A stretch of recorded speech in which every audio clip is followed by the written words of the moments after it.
नमस्कार दोस्तों, स्वागत है आप सभी का जैसा हो ऑनलाइन क्लासेस पर। दोस्तों आज के क्लास में हम छत्तीसगढ़ की प्रमुख चोटियां एवं पहाड़ों के बारे में डिस्कस करेंगे। इंपॉर्टेंट टॉपिक है, पूरा वीडियो ध्यान से जरूर देखिएगा। अगर आपको घर बैठे कंप्लीट पैकेज चाहिए छत्तीसगढ़ जीएस का तो हमारे मोबाइल एप्लीकेशन में अवेलेबल है।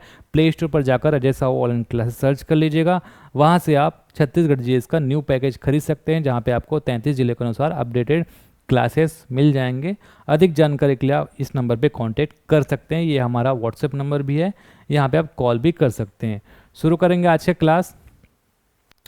तो यहाँ पे जिला वाइज जितने भी इम्पोर्टेंट पहाड़ और चोटियाँ हैं, कुछ पाठ पठार वगैरह भी मैंने शामिल कर दिए हैं, तो यहाँ पे आपको दिखेगा। तो पहले मैं आपको जिला वाइज नाम से एक एक पहाड़ के बारे में बताऊंगा। और इसमें होता क्या है, ऐसे में याद होता नहीं है, ठीक है। जब मैप से हम पढ़ेंगे तभी याद होगा। तो मैप से कंपेयर करके जब मैं आपको बताऊंगा तो वो चीज़ें अच्छे से याद हो जाएगी। तो फटाफट मैं आपको नाम पढ़ा देता हूँ, उसके बाद मैप से मैं आपको डिटेलिंग कराऊंगा। तो पहला है आपका कोरिया जिला। कोरिया जिले में अगर आप हम देखें तो कोरिया जिले में आपको जो देवगढ़ की पहाड़ हो गया, कैमूर पर्वत और चांग बखार की पहाड़ी, ये जो तीनों हैं वो आता है। देवगढ़ की पहाड़ी की ऊंचाई आप याद रखेंगे 1033 मीटर। चांग बखार देवगढ़ की पहाड़ी की सबसे ऊंची चोटी है ये देवगढ़ की पहाड़ी, इसलिए आपको ये याद रखना है, इंपॉर्टेंट है। सूरजपुर जिला में आपको याद रखना है सीता लेखनी पहाड़। बलरामपुर में आपको याद रखना है गौर लाटा। अब गौर लाटा की जो चोटी है वो एकदम इंपॉर्टेंट है। इसकी जो ऊंचाई है वो 1225 मीटर है और छत्तीसगढ़ की सबसे ऊंची चोटी है, इसलिए इंपॉर्टेंट है। कहाँ पर है? बलरामपुर में, छत्तीसगढ़ की सबसे ऊंची चोटी और सामरी पाट में स्थित है। कौन से पाट में? सामरी पाट में ये स्थित है। सामरी पाट जो है, अगर आप पाट प्रदेश में देखो तो सबसे ऊंचा पाट प्रदेश है सामरी पाट, और सबसे बड़ा पाट प्रदेश है आपका जसपुर पाट। फिर अगला है आपका सरगुजा जिला। सरगुजा जिला में है आपका जारंग पाट, जिसकी ऊंचाई 1045 मीटर है। रामगढ़ की पहाड़ी मैन पाट।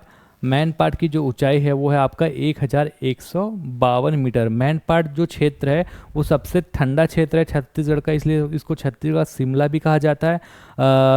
1962 में जब उस समय इंडिया चाइना वाला वार हुआ था और चीन ने जब उस समय तिब्बत पे हमला भी किया था, तो वहाँ के जो बौद्ध शरणार्थी है वो इंडिया आए थे और यहाँ पे बौद्ध धर्म का जो केंद्र है वो स्थापित हुआ, इसलिए बौद्ध धर्म का केंद्र भी के नाम से भी जाना जाता है और छत्तीसगढ़ के छोटा तिब्बत के नाम से भी जाना जाता है मैन पाट को।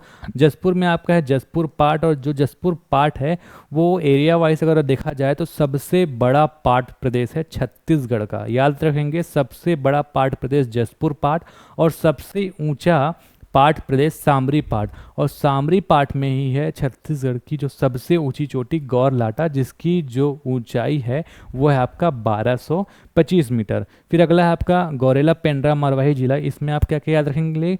पलमागढ़ की चोटी 1080 मीटर, पेंड्रा लोरमी का पठार 800 मीटर और बिजौरा पहाड़ी। बिजौरा पहाड़ी कहाँ पे है? एक बार क्वेश्चन आया था, तो आपको याद रखना है गौरेला पेंड्रा मरवाही। फिर है आपका कोरबा। कोरबा में आप याद रख सकते हैं लाफागढ़ की चोटी, जिसकी ऊंचाई है आपका 1048 मीटर। अगला है आपका जांजगीर चांपा। जांजगीर चांपा में है आपका दल्हा पहाड़ स्थित, जिसकी जो ऊंचाई हुआ है 760 मीटर। कबीर धाम में है बदरगढ़। अब ये जो बदरगढ़ है वो काफ़ी इंपॉर्टेंट है, इसकी ऊंचाई है 1176 मीटर।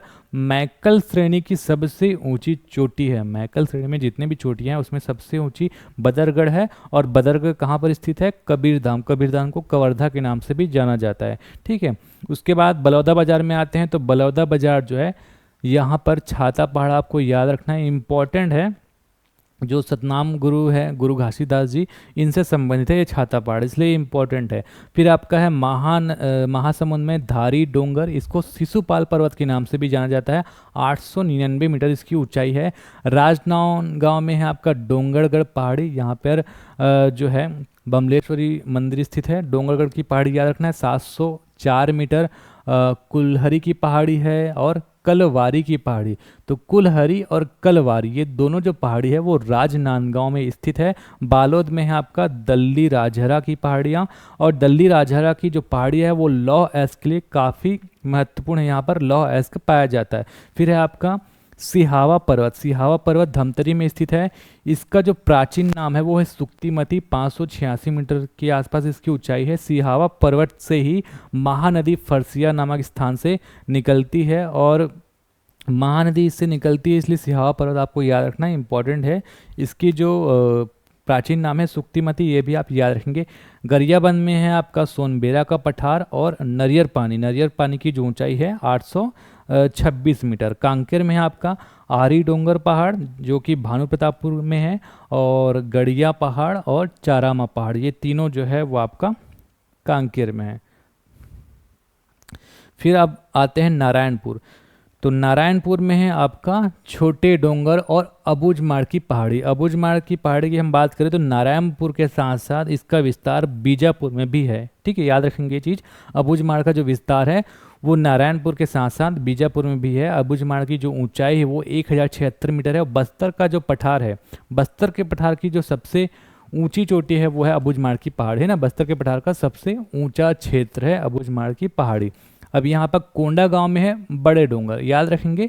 जो छोटे डोंगर है वो नारायणपुर में है, और कोंडा गांव में है आपका बड़े डोंगर। और बीजापुर में है आपका अलबका पहाड़ी, आला आवापल्ली, नडापल्ली, लंकापल्ली। जितना भी पल्ली है वो आपका बीजापुर में है। ठीक है, जितना भी आपका पल्ली लिखा हुआ होगा ये आपका बीजापुर में है। ठीक है, अलबका, आवापल्ली, नडापल्ली, लंकापल्ली और उसुर पहाड़ी, ये सब बीजापुर में है।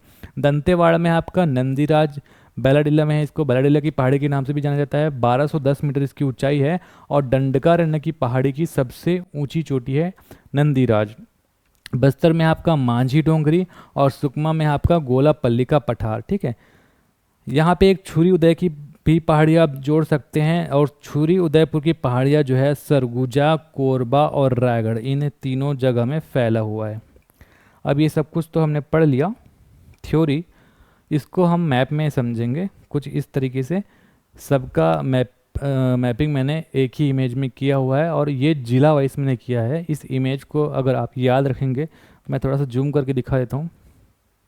ठीक है, कुछ इस तरीके से आपको बनाना है, जैसा मैंने बनाकर रेडी किया है उसी तरीके से अगर आप बनाएंगे एक ही पेज में, तो क्या होता है, रिवीजन के समय एक साथ कंपेयर करके जब हम पढ़ते हैं तो याद भी रहता है, और कंपेयर करने में आसान होता है, पढ़ने में आसान होता है। ठीक है, तो एक एक करके जिला वाइज मैं आपको पढ़ाता हूँ।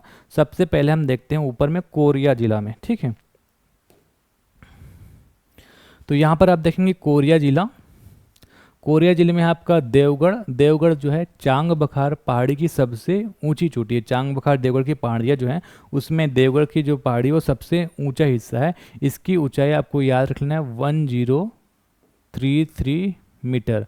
उसके बाद यहाँ पर है कैमूर पर्वत, चांग बखार की पहाड़ियाँ। ठीक है, तो ये कोरिया जिला हो गया। फिर इसी के आगे आते हैं सूरजपुर जिला। सूरजपुर जिला में आप सीता लेखनी पहाड़ याद रख लेंगे। फिर हम आएंगे इधर बलरामपुर में आप याद रखेंगे गौरलाटा के संदर्भ में क्या क्या याद रखेंगे, छत्तीसगढ़ की सबसे ऊंची चोटी है, और ये सामरी पार्ट में है, और इसकी जो ऊंचाई है वो है 1225। 1 और 2 को जोड़ेंगे तो 5 आ जाएगा, है ना, 1225। इस तरीके से अपने हिसाब से कुछ भी ट्रिक बना लीजिएगा। फिर यहाँ पे आते हैं,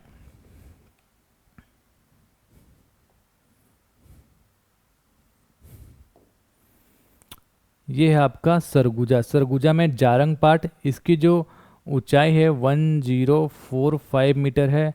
रामगढ़ की पहाड़ी आ जाएगा। मैन पाट की जो ऊंचाई है 1152 मीटर है। मैन पाट को छत्तीसगढ़ का शिमला भी कहा जाता है, छत्तीसगढ़ का सबसे ठंडा क्षेत्र है।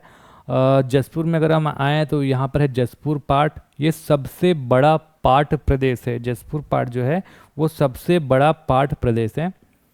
यहीं पर छुरी उदय की पहाड़ी है जो कि आपका सरगुजा, इधर थोड़ा सा कोरबा और रायगढ़, कुछ इस तरीके से फैला हुआ है छुरी उदयपुर की पहाड़ी।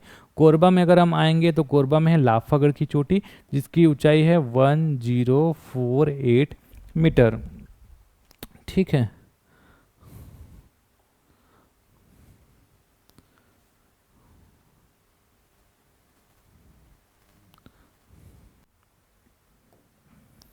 अब यहाँ पर गौरेला पेंड्रा मारवाही में आएंगे तो गौरेला पेंड्रा मारवाही में आपका पलमागढ़ चोटी, इसकी ऊंचाई 1080 मीटर। पेंड्रा लोरमी का जो पठार है वो आपका ऊंचाई 800 मीटर, बिजौरा पहाड़ गौरेला पेंड्रा वही में है।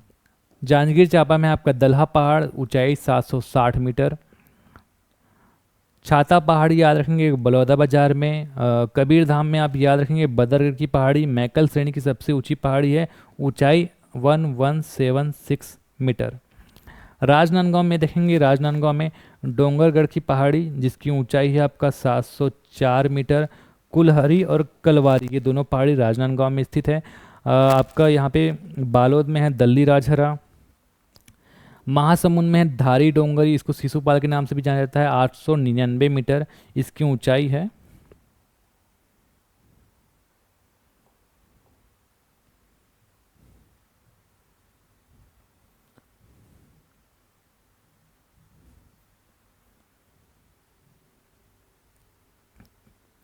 अब आते हैं गरियाबंद में। गरियाबंद में सोनबेरा पठार, नरियर पानी की ऊंचाई है 826 मीटर। कोंडागांव में है आपका बड़े डोंगर, और नारायणपुर में है आपका छोटे डोंगर, ठीक है। और नारायणपुर में है आपका अबुझमाड़ की पहाड़ी। अबुझमाड़ की जो पहाड़ी है उसकी खास बात क्या है, अबुझमाड़ की पहाड़ी बस्तर के पठार की सबसे ऊंचा क्षेत्र है, ठीक है। बस्तर के पहाड़ का सबसे ऊंचा क्षेत्र है, 1076 मीटर ये ऊंचा है। तो ये हमने पढ़ लिया। नारायणपुर में आता है छोटे डोंगर। अबुझमाड़ की पहाड़ी नारायणपुर के साथ साथ थोड़ा सा बीजापुर में भी फैला हुआ है। बीजापुर में आता है आपका अलबका की पहाड़ी, इसके साथ साथ आवापल्ली, नडापल्ली, लंकापल्ली और उसूर की पहाड़ी, ये सब बीजापुर में आता है, ठीक है। कोंडागांव में बड़ा डोंगर हमने देख लिया था। धमतर में हमने देखा था सिहावा पर्वत का प्राचीन नाम सुक्तिमती, महानदी का उद्गम स्थल है फरसिया नामक स्थान पर, और 586 मीटर ये ऊंचा है। दल्ली राजहरा है आपका बालोद में 700 मीटर ऊंचा, और दल्ली राजहरा में लौह इसका भंडार है। बस्तर में मांझी डोंगरी, दरभा घाटी नामक स्थान भी बस्तर में है। दंतेवाड़ा में नंदीराज बरडीला नामक स्थान पे, और दंडकारण्य पठार की सबसे ऊंची चोटी है आपका नंदीराज की जो ऊंचाई है वो है आपका 1210 मीटर। और सुकमा में है आपका गोलापल्ली का पठार। तो ये सारे जो चोटियाँ वगैरह है और पहाड़ पठार ये एकदम इम्पॉर्टेंट है, ये सबको आपको याद रखना है। ये सब कुछ जो है इम्पॉर्टेंट है, पूछा जाता है, ठीक है। तो अगर आपको ये वीडियो अच्छा लगा तो चैनल को सब्सक्राइब जरूर कर लीजिएगा, वीडियो को लाइक कर लीजिएगा। चैनल को सब्सक्राइब करने के बाद बेल आइकन को प्रेस कर लीजिएगा। इंस्टाग्राम चलाते हैं तो इंस्टाग्राम में आप हमें फॉलो कर लीजिएगा। टेलीग्राम पे भी हम डेली अपडेट्स शेयर करते हैं। इंस्टाग्राम और टेलीग्राम में आप हमें फॉलो जरूर कर लीजिएगा, है ना। इस यहाँ पे हम डेली अपडेट्स शेयर करते हैं। अगर आप फेसबुक चलाते हैं तो फेसबुक पे भी आप हमें फॉलो कर लेंगे। प्ले स्टोर पे आप Ajay Sahu online classes search करके हमारा मोबाइल एप्लीकेशन डाउनलोड कर लीजिएगा। तो आज के लिए बस इतना ही। नमस्कार, धन्यवाद।